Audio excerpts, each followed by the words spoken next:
nde mwina tikusakasaka kudowaku chunga timafuna Mungu afotokozera Malawi amene akungotitsatira kumene pano pa Times 360 pa Times Television komanso pa Times Radio kuti makamaka chimene chikuchitika pa dashboard yathuyi ndi chani. Ayi chimene chikuchitika ndichonena kuti atolankhani athu amene ali ma district osiyana-siyana akhala akutumiza zosatira ndipo zosatira zimenezi zalowa mu system yathu ndipo dowa ndipo mu system imeneyi kuzera makina amene wa dashboard akutha kuyika magulu ndikumatha kunena kuti ayi uku akusogola ndi uyu uku wapeza mavuto otere wachiwiri ndi otere ndiye tikunena kuti pamene akulowesa kuma district talent centers unoko zikumasintha kutengera ndi mmene zikulowera poti pamene timayamba even lero tinali pa 1 million chakuti pano taona mavoti amene awerengedwa amene alowa mu system yathu 2,225,000 ndiye kuti tikamafika pamawa ine ndikukhulupirira kuti tikhala kuti tamaliza ifeyo at times nkumatha kunena kuti gwisa ntchito manambala amene official results amene akutsogola ndi projected winner ndiyetu mwina pongonjezera kuti ma results amene tikuonetsa pakadali pano sokuti ndi maboma wokha komanso tili ndi at national level kuti kodi zimene talandira kuchokera ndithu ku madera osiyanasiyanawo tikaonkhesa zonse madera onse maboma onse amene talandira apapa zikusonyezanso kuti amene akutsogola ndi ndani at national level the out of 2,225,154,000 votes amene talandira zikusonyezanso pomwepa kuti akutsogola ndi mtsogoleri wakuti apa amene zikuonekera ndi kuti pakadali pano akutsogola ndi Peter Mutharika ndi 53.3% komanso amene akuatsatira ndi Dr. Lazarus Makathi Chakwera ndi 35.6%. kenako pali Joyce Hilda Banda pamenepo ndi 2.1%. komanso enawo akugawana maperesenti otsatirawo. Nde koma kwa padali pano tikuunikira ndithu maboma osiyanasiyana kuti kodi atsogoleri kumeneko achita motani aphungu komanso mtsogoleri wa dziko. Nde apa tili muboma la Dowa ndipo kudowaku tili mdera la Dowa East. Tiyambe ndi mmene achitira ndithu atsogoleri kumeneku kudowa kuti kodi achita motani. Tikaona za kudowa East kuti kunali ndithu anthu amene aponya voti 28,574 ndipo out of mavoti amenewa 28,574 24,030 ndi amene ndithu avotera Dr. Lazarus Makathi Chakwera. Ndinene kuti kudowa East kumeneko amene akutsogola ndi Dr. Lazarus Makathi Chakwera ndi mavoti okwana 24,030 ndipo izi zikuyimira 84.1% ya mavoti 28,574 amene anaponyedwa ndithu kumeneko. Ndipo amene akuatsatira ndi Professor Peter Mutharika achipani cha Democratic Progressive Party ndipo amenewa apeza mavoti okwana 2,935 zimene zikuyimira 10.3%. Uku amene akubwera pa number 3 zodabwitsa kwa basi Akwame Bandawe abwera ndithu pa top kumene kwa amakhala kuseli kuchikuto koma apa zikuoneka kuti abwera ndithu pa front ali mu top 4 mu top 3 titeko olo changoika kuti top 3 apezeka ndithu pamene ndi mavoti okwana 411 zimene zikuyimira 1.4%. komanso Dr. Joyce Hilda Banda amene apeza mavoti okwana 339 zimene zikuyimira 1.2% ya mavoti amene anaponyedwa kumene kudowa East okwana 28,574. Tiyambe pamwamba kumeneku amene akutsogolera ndi Dr. Lazarus Makathi Chakwera ndipo akusiyana kwambiri ndi amene akubwera pambuyo pawo ndi mavoti okwana 21,095. Tikuchokera kumpoto kumene timakamba kuti 2,000 ndi mavoti ambiri koma apa tidabwitsanso mavoti amene akusiyana ndochulukitsitsa kwambiri 21,000 and 95 mwina achunga mukuunikira kwanu mukuona kuti kudowa kumeneku zikuchitika motere chifukwa chani? chiyembekezo cha chipani cha Malawi Congress mosogozedwa ndi Dr. Lazarus Makathe Chakwera chimakhala kuma district kwambiri a Dowa mabweranso mwina Lilongwe. Chifukwa chonena kuti kudowa ndi district imodzi imene makhala ndi anthu ochuluka kwambiri. If I'm not mistaken amathanditu kumafika akakhala kuti ali registered kuti aliyense wachita register kumeneko namba yake makhala yaikulu kwambiri imatha kumafika mpaka close to 1 million. That's Dowa as a district. Papa tungokamba za Dowa East imene ndi constituency. One constituency ili ndi 30,000 close to 30,000 one constituency. Taganiza kumpoto kuja mwina 30,000 ndio kuti mwina di district yonse. So kundi one constituency imene ili 28,574.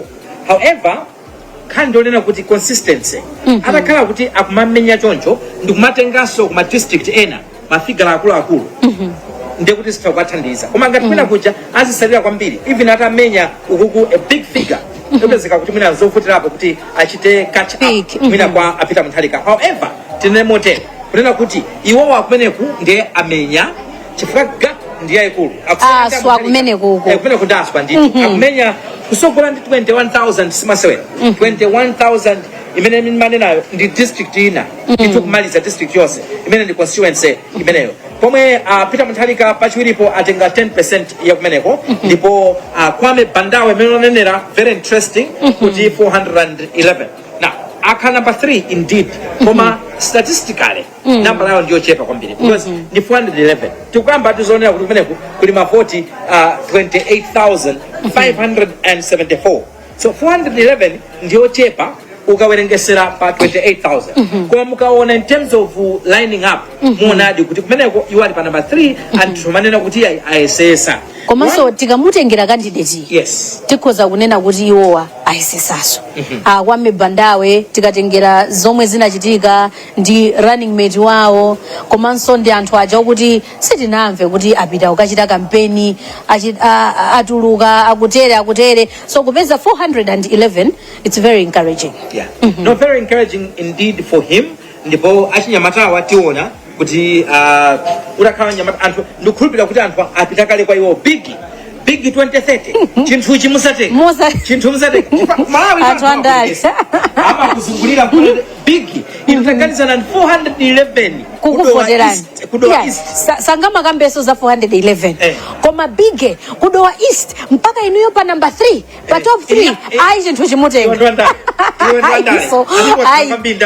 ai chifasa kanene za 411 akanazo number 3 top 3 so ababa tiyamikire kuti achita ndithu koposa zina kumayamikira ukuku ndithu achita moposa pambana aposatu anthu ambiri kumeneko kumusiku kuli anthu ndithu amene akhala akuchita kampeni akhala akuyenda ndithu akhala Bandale aposa ndithu akabambe amene apeza mavoti 304 atupere muluzi apa aposaso ndithu amenewa uku kuli amaiko usiso apitirira ndithu amaiko usiso amene apeza ndithu mavoti okwana 37 nde si titayamikire kuti achita ndithu koposa Frank Tumpali mwene fumbo zawa nde mukudziwa kale kuti ayi ndi nkhala kale Bandale apeza mavoti 13 nde iyayi tithokoze kuti achitako.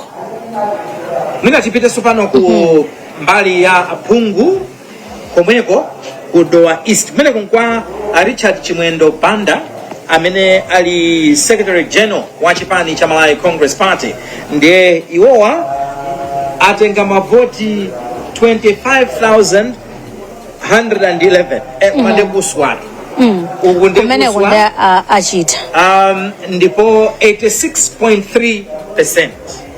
Tinene kuti ngati Secretary General wa chipani ndi mmene umayenera kuti uziperekera chisankho chabwino andiwosa tiziyang'ana zinthu mbali zonse constructively. I would say kumbali ya kampeni amaoneka kuti ngachiko misonkhano imene amachita kudowa even malo ena ambiri akapita maka chigawo chapakati akachambula zithunzi atolankhani athu even tikakatapita kukapanga OB outside broadcast moneka kuti anthu amakhala ochuluka. I'm not surprised kuti kwaoko ai kutenga ndithu mavoti 25,111 amene were verified koma I don't think there's going to be much change. The distinction ituyo 86.3% amene ndi distinction ndithu ndipo pachiwiri pawo pali alizi ndomondo a DPP amene atenga mavoti 3,997. mukati muone uku unachabe anthu awiri chifukwa I'm sure anthu ambiriwo amangoti tikaimira against da achimwendo ndi pesa zanga. komanso tiyamikire Liz Ndomondo kuti ndi mayi ndithu amene waonetsa kulimba mtima kuti akhoza kupita kumeneku ndi ukapikisana ndi Richard Chimwendo Banda. 3,000 ndi mavoti ambiri. 3,000 imene madera ena anthu apambanira imene ena ukalowera ku parliament so life is unfair. Ena wina yomwe akugwanayo akupita ndithu ku parliament. Basi ndimene zimakhalira ndimene moyo makhalira. So kumeneku tichoke koma kudo waku zikusonyeza kuti mtsogoleri watsogola komanso phungu aliso patsogolo. No, that's very true. Zikusonyeza ndithu moteromo. Tipite sopano tinanena kuti tipa Central Region ipo tipanga ma constituency angapo kenaka tipita ku Southern Region koma muona kuti tapanga kumpoto kuti tinapanga nga kumpoto ndekuti tapanga Chitipa komanso Mzuzu ndekuti Chitipa ma constituency awiri tapanga ku Mzuzu apa kudowa kudedza mwina tiunikirenso kudowa. No, so let us tingoona mwansanga kumwera kuti tione kuti kodi sanapite kumwera tipange one more constituency pa chigawo chapakati kumene tipite ku Kasungu municipality. Kasungu municipality ndimayankhula ndi munthu wina wawo Kasungu dzulo ndimamufunsa kunena kuti kodi Kasunguku mmakhala ngati kuti nanunso sikupanganika kwenikweni sikupanganika kwenikweni Kasungu Central. Na tikamakamba Kasungu Central mene ku mavoti sakupezeka system yathu ikuti banchi pamenepo tipange update just a second ya Segula Kasungu municipality ya Segula ndithu mavoti 18,241 leya tatitengere kumene kuti anthu amvese kuti zachitika. So pa presidential kapena kuti mtsogoleri wa dziko zikuoneka kuti pa mavoti 18,241 amene akutsogola ndi Dr. Lazarus Makathi Chakwera amene wandi achipani cha Malawi Congress Party ndipo apeza mavoti okwana 8,818 zimene zikuyimira 48.3% ndipo amene akutsatira kumeneku ndi Professor Peter Mutharika a Democratic Progressive Party amene apeza mavoti okwana 7,831 kuyimira ndithu 42.9%. amene akubwera pa number 3 ndi Dalitso Kabambe amene wandi achipani cha UTM ndipo apeza mavoti okwana 1,019 zimene zikuyimira 5.6%. komanso atupere muluzi achipani cha United Democratic Front apeza mavoti okwana 229 kuyimira 1.3%. pamenepa oyamba ndi wachiwiri zikuoneka kuti akusiyana ndi mavoti ochepa 987 potengera ndi kumene tikuchokerako. Zikusonyeza kuti 987 ndi kudera kwakeko ku Kasungu kumene timati kumene kuso ndi kuchipinda kwa chipani cha MCP koma utakuona wayana kuti akungosiyana ndithu osati kwambiri mmene anthu angayembekezere.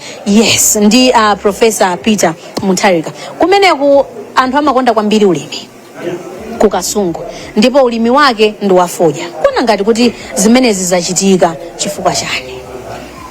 Ineyo chifukwa chimene ndingapereke chonena kuti tikamakamba za municipality tikukamba za kutauni and kumene kuja kuli anthu ambiri obwera so the dynamics au Kasungu municipality ndi Kasungu madera ena amene ali quite rural yosiyana. So kumene I'm not surprised kuli big entrance ya zipani zina kumeneku komanso chimene muyenera kudziwa nchionena kuti tikamakamba nkhani ya Kasungu ndi dera limodzi limene kuli business maka municipality yako ndikuti there's a lot of trade and business taking place. Chinthu chimodzi chimene chakhala chikuvuta mu zaka 5 imeneyi ndi nkhani za business. Amalawi ambiri nakumana ndi amayi ena ku Blantyre kunali workshop ina imene tinapita ndiye amandifotokoza kumanda bwana kupinda kwake sindingatchule kwa tingayike pambalambanda ndi amanena kuti ineyo ndingofuna chimodzi achunga ndingofuna forex basi sinofuna zambiri business yanga panopo yatani yagwa nimakagula zinthu kunja pano sizi kuyenda ndi anthu ngati amenewo chifukwa chonena kuti DPP kapena kuti Mutharika amabweresa mawu onena kuti awalephera ine I can fix this nkhani ya chumayi ndithakuikonza kwa munthu amene akungoganiza nkhani ya business ataonena kuti mina ndiye sa Mutharika kwa nthawi jamuna forex inkapezeka so moti iwowa atakhala kuti apambana ali ndi ntchito yayikulu yochita fix the economy komanso chikhulupiriro chimene Amalawi akuwapasa so far tinene mawu amenewo so far ndi nkhani yonena kuti akonze zinthu zimene zikukhuza Malawi mwina zimene zimaoneka kuti sizikuyenda pakatipa. So I'm not too surprised komanso Kasungu kumeneku ndanenera historically sikoyamba DPP kulowa kwayi imalowa so pama district angapo amene pa central region amaoneka kuti ndiona kuti they can go either way. Anthu ena akhoza kulowa Salimanso kumeneko tinaonapo Abingu Mutharika akuchita sweep the district Kasungu taonanso ndi Kasungu kumenepo anthu DPP ikumalo wako before so it's not very surprising kumene kuoneka kuti kuli intact ndi mwina ngati kudowa kuti tinapita mwina a bit of nchisi komanso kumeneko mwina achinali longerulo komanso tiona ma statistics kuti zikhale motani tatsimikizira Malawi kuti zonsezi zimene tikukamba panozi zikuchokera ndithu pa dashboard yathu mwina ukumafotokoza bwino kuti kodi dashboard imeneyi ikuchokera patipati alipo ena amene angotsegula kanema yawo kumene akutimvera pa wireless komanso akutitsatira pa tsamba la mchezo la Facebook Times 360 Malawi mwina afotokozera kuti kodi zimene zikuoneka pa dashboard imeneyi zikuchokera kuti komanso zotsatira zimenezi Amalawi azitenge azikhulupirire kumene aliko Amalawi anzanga ankatero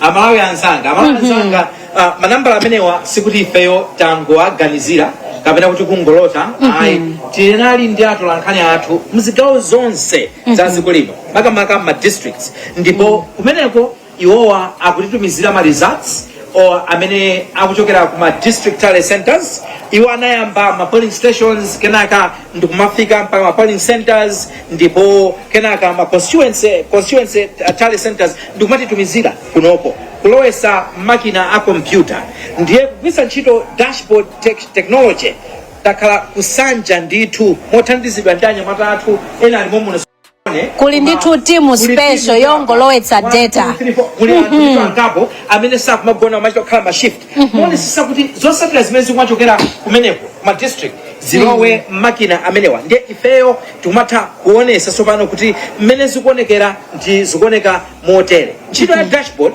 ndikupereka chithunzithunzi kuti Amalawi anthu amene mukusatira muthe kukhala ndi chithunzithunzi cha zisankho mmene zayendera koma munjira yonena kuti manambalawo azitha kulemba nkhani azitha kufotokoza story yokuti mutha kuimvesa ndiye apa tinali ku Kasungu municipality taona ndithu mmene achitira atsogoleri osiyanasiyana pamenepa nde tiloweno kumbali ya aphungu kuti kodi aphungu achita bwanji kumeneko ku Kasungu municipality. So ku Kasungu municipality amene akusogola ndi Noel Mkubwi takumana naye ntolankhani tinantchula uja nafeso kuipatsa moto amene independent Noel Mkubwi amene wapeza ma 47,109 ndipo achiwiri Alfred Manyusa DPP amene apeza ma 44,235 achitatu Wisdom Chingwede winanso amene ntolankhani amene amayimira chipani cha Malawi Congress Party ndipo mavoti amene apeza Chingwede ndi 3,779 pa number 4 Akeni Kandodo independent iwo Akeni Kandodo akhalapo ndithu MP kumeneku Akeni Kandodo awawa ndi amene omwe watukwadziwawa amene anali anali minister akhalapo maunduna ndithu including minister of finance ndipo akhalapo nduna mu boma MCP akhalapo nduna mu boma ngakhale ya DPP anakhalapo ndithu amenewa ndi akufamily ya Kamuzu ndiye apeza mavoti 1528. Then after that tili ndi Muhabi. Is it Muhabi kapena Muhabi? Chifukwa zina limeneli muchitumbuka tikati Muhabi ndekuti mpopya Muhabi ndekuti zina lopya ndiye akuti Muhabi zina limeneli likhoza sokhala la chitumbuka chifukwa paja ku Kasungu tu kumene kuso kuli atumbuka yes Muhabi Chivunga independent apeza 1233.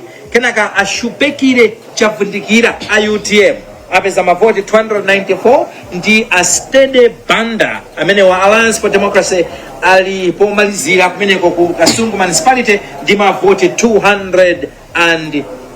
Mwina kungonenapo kunena kuti anthuso ku Kasunguko mongati nanena poyamba kunena kuti it's a very unpredictable space.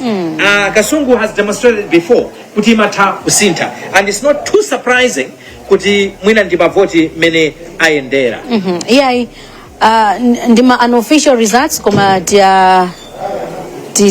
pange congratulate ndithu ankhani anzathuwa kuti yayi kumeneko ndithu achitako ndi 7,109. Ndikaona nthawi apa wayana ikupita ndithu sindikudziwa kuti machitidwe ake tichite motani timwere madzi chifukwa talankhula mochuluka mabomawa adakali ndithu ambiri. Yes, koma sitinafika Southern Region. Ku Southern Region sitinafike. Mbona ngati kuti tingopanga kuma constituency awiri Southern Region kana katasire bwalo anzathu aku Blantyre amene ali ndi ma reporters komanso ma correspondents athu muzigawo zosiyana-siyana za dziko lino amene afuna kuimba mafoni kuti afotokozere Amalawi kuti zinthu zikuyenda bwanji. Ife dashboard ndikuti zabweranso mawa koma pa 9 koloko tinene kuti is it pa 8 koloko? Yeah, pa 8 koloko mpaka na 11 koloko.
Ali malo osiyana-siyana. Nimeona ngati kuti tipite ku Southern Region. Tikapita ku Southern Region ndingopanga update apa. So apa pali Machinga Likwenu Nsanje Central. Majipita ku Nsanje Central. I think it would be interesting kuona kulowa shile kuti Nsanje Central. Talowa ni Msanjemo